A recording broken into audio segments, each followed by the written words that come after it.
వైద్యశాస్త్రంలో ఒక కొత్త విప్లవం రాబోతుంది.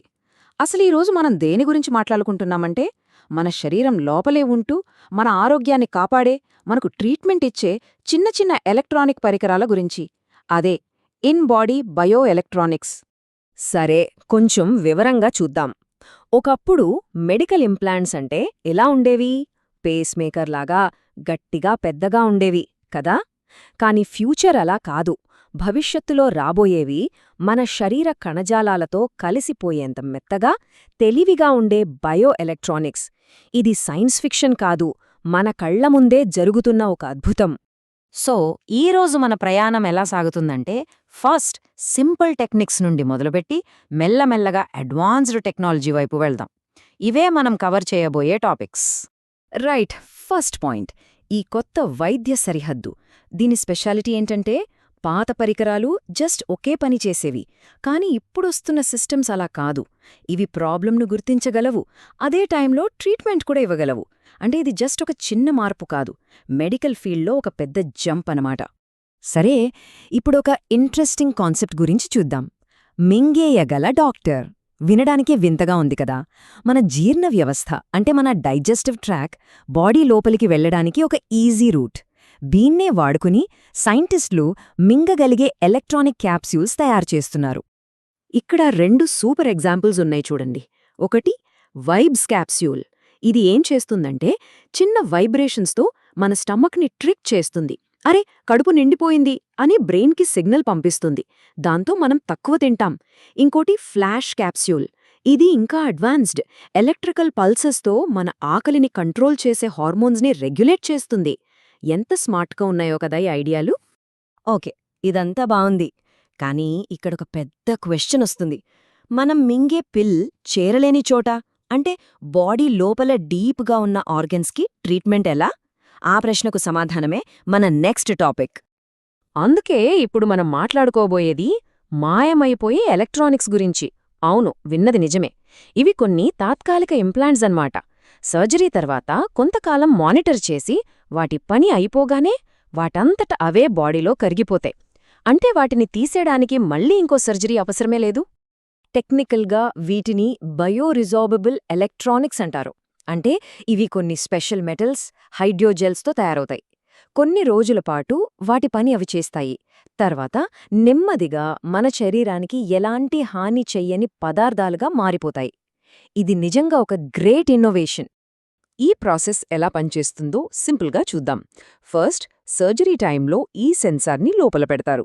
తర్వాత అది ఆ ఆర్గన్ ఎలా పనిచేస్తుందో, అంటే పీహెచ్, ప్రెషర్ లాంటివి మానిటర్ చేస్తూ ఉంటుంది. ఆ డేటానంతా వైర్లెస్గా బయటికి పంపుతుంది. ఇక పేషెంట్ రికవర్ అయ్యాక ఆ సెన్సార్ నెమ్మదిగా మాయమైపోతుంది. చాలా సింపుల్ అండ్ ఎఫెక్టివ్ కదా. రైట్, ఇప్పుడు మనం మనుషుల్ని, మెషీన్స్ని కలపడంలో ఉన్న ఒక పెద్ద ఛాలెంజ్ గురించి మాట్లాడుకుందాం. ఆలోచించండి, ఎలక్ట్రానిక్స్ అన్నీ గట్టిగా ఉంటాయి, మన శరీరంలోని కణజాలమంతా చాలా మెత్తగా ఉంటుంది. ఈ రెండిటినీ కలపడమెలా? ఈ ప్రాబ్లంకి సొల్యూషనే ఈ కొత్త మెటీరియల్. దీన్నే కండక్టివ్ హైడ్రోజెల్స్ అంటారు. సింపుల్గా చెప్పాలంటే ఇవి నీళ్లతో నిండిన జెల్ లాంటివి. వీటిలో 80% పైగా నీరే ఉంటుంది. వీటి స్పెషాలిటీ ఏంటంటే, ఇవి మన బాడీ టిష్యూస్ లాగా అయాన్స్ని, ఎలక్ట్రానిక్ సర్క్యూట్స్ లాగా ఎలక్ట్రాన్స్ని రెండింటినీ పాస్ చేయగలవు. అందుకే ఇవి టెక్నాలజీకి, బయాలజీకి మధ్య పర్ఫెక్ట్ బ్రిడ్జ్ లాంటివి. అందుకే వీటిని ఎలక్ట్రానిక్ కణజాలాలు అని కూడా అంటున్నారు. వీటి పవరేంటో చూడండి. ఇవి గట్టి ఇంప్లాంట్కి, మెత్తటి ఆర్గాన్కి మధ్య ఉన్న గ్యాప్ని ఫిల్ చేస్తాయి. నార్మల్ మెటల్ ఎలక్ట్రోడ్స్ కంటే ఎక్కువ పవర్ ఇవ్వగలవు. అంతేకాదు, అవసరమైనప్పుడు డ్రగ్స్ని రిలీజ్ చేయడానికి ఒక స్టోరేజ్లా కూడా పనిచేస్తాయి. అన్నింటికన్నా అడ్వాన్స్డ్ విషయం ఏంటంటే, ఇవి మన బాడీ లోపలే మన బాడీ మ్యాట్రిక్స్నే వాడుకొని తయారవ్వగలవు. ఓకే, ఇప్పటివరకు మనం జనరల్ స్టిమ్యులేషన్ గురించి చూసాం. ఇప్పుడు ఇంకో లెవెల్కి వెళ్తున్నాం. బయో ఎలక్ట్రానిక్ కంట్రోల్లో నెక్స్ట్ స్టెప్ కాంతితో న్యూరాన్లని కంట్రోల్ చేయడం. ఇదే ఆప్టోజెనెటిక్స్. ఈ రెండింటికీ మధ్య తేడా ఏంటో ఈ స్లైడ్లో చాలా క్లియర్గా ఉంది.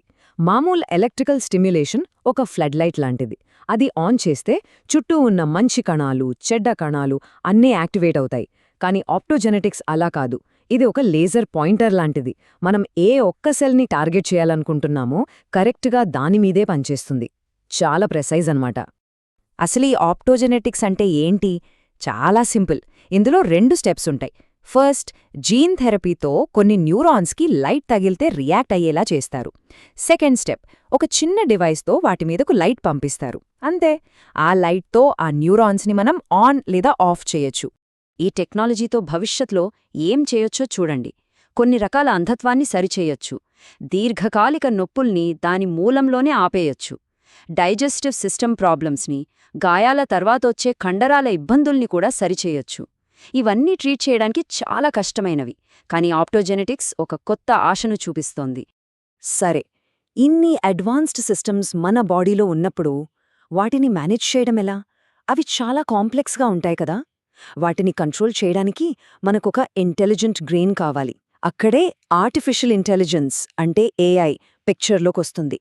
ఫైనల్ గోల్ ఏంటంటే మన హెల్త్ని అవే చూసుకునే సిస్టమ్స్ని తయారు చేయడం. అంటే అవి ఆటోమేటిక్గా పనిచేయాలి, ప్రతి వ్యక్తికి తగ్గట్టుగా ట్రీట్మెంట్ని మార్చుకోవాలి. ఒక క్లోజ్ లూప్ సిస్టమ్ అన్నమాట. ఈ ఏఐ పవర్డ్ సిస్టమ్ ఒక కంటిన్యూయస్ సైకిల్ లాగా పనిచేస్తుంది. చూడండి, ఫస్ట్ స్టెప్ సెన్స్ చేయడం. బయో ఎలక్ట్రానిక్ సెన్సార్లు బాడీలోని చిన్న చిన్న మార్పుల్ని కూడా పసిగడతాయి. Second, process. ఏఐ అల్గోరిథమ్స్ ఆ డేటాని ఎనలైజ్ చేసి ఏదైనా ప్రాబ్లం ఉందా అని చూస్తాయి. Third step, act. ప్రాబ్లం ఉందని తెలియగానే వెంటనే ట్రీట్మెంట్ మొదలవుతుంది. ఫర్ ఎగ్జాంపుల్, డ్రగ్ రిలీజ్ అవ్వడం లాంటివి. ఫైనల్గా, అడాప్ట్. ఈ సిస్టమ్ టైంతో పాటు నేర్చుకుంటూ తన ట్రీట్మెంట్ స్ట్రాటజీని ఇంకా బెటర్గా మార్చుకుంటూ ఉంటుంది. సో చూశారు కదా, ఈ అడ్వాన్స్డ్ మెటీరియల్స్, కొత్త రకం సెన్సార్లు, అన్నింటికన్నా ముఖ్యంగా ఏఐ, ఇవన్నీ కలిసి బయో ఎలక్ట్రానిక్స్ భవిష్యత్తును అద్భుతంగా మార్చబోతున్నాయి. ఇది వైద్యానికి ఒక సరికొత్త రూపాన్నివ్వబోతోంది. మన ఈ విశ్లేషణ చివరికి వచ్చేసింది. కానీ ఒక ఆలోచింపజేసే ప్రశ్నతో ముగిద్దాం. ఈ టెక్నాలజీ మన శరీరంలో ఒక భాగం అయిపోతున్నప్పుడు, జబ్బును నయం చేయడానికి, మనల్ని మనం ఇంకా మెరుగుపరుచుకోడానికి ఈ రెండింటి మధ్య గీత ఎక్కడ గీయాలి? దీని గురించి ఆలోచించండి.